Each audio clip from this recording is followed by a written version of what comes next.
Wamos Cross, Awit Gamer, Rosmar Tan, usapang pagtulong tayo, di ba matulungin kayo? Try nyo kayang i-check yung mga messenger ninyo. Sigurado ako, maraming nagchat-chat sa inyo para humingi ng tulong. Alam ko, hindi nyo pinapansin yan. Dahil mas binibigyan ninyo ng pansin si Diwata dahil matunog yung pangalan. Pero yung mga nagchat-chat sa inyo sa inbox, binabaliwala nyo lang. Dahil wala kayong mapapala.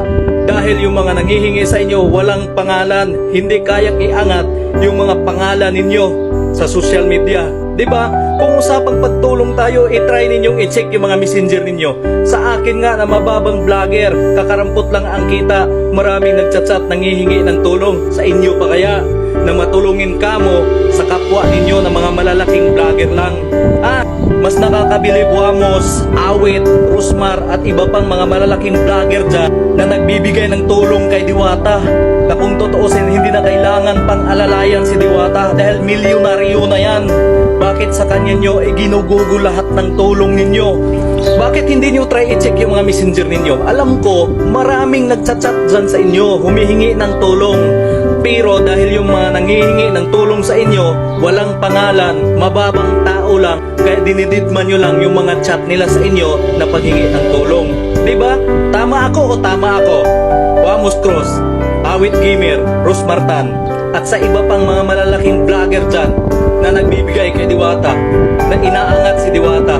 Baka sabihin na naman ng iba dyan, inggit ka lang dahil hindi ka nabigyan.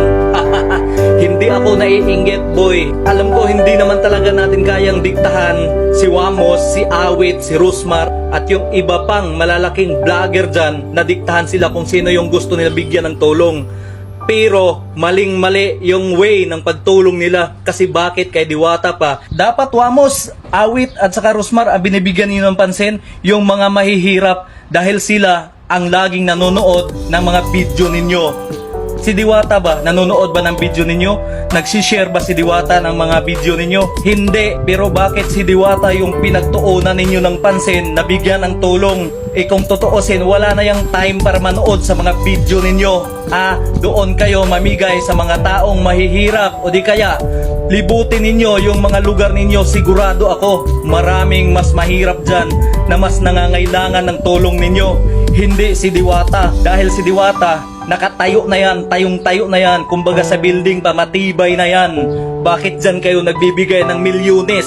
Alam ko, napakarami ng kababayan ninyo na nangangailangan ng tulong ninyo. Ang daming nagchat-chat sa inyo sa messenger, pero alam ko, dinididman nyo lang dahil wala silang pangalan. Tama ako or tama ako? Dahil ako nga na mababang vlogger lang, maraming nanghihingi ng tulong sa inyo pa kaya na kadalasan nakikita nila sa mga video ninyo na namimigay kayo ng pira. Pakidalaw yung mga messenger ninyo dahil sigurado ako maraming taong mahihirap ang mas nangangailangan ng tulong ninyo kumpara dyan sa Diwata na binubuhusan ninyo ng milyones na hindi naman nanonood ng mga video ninyo.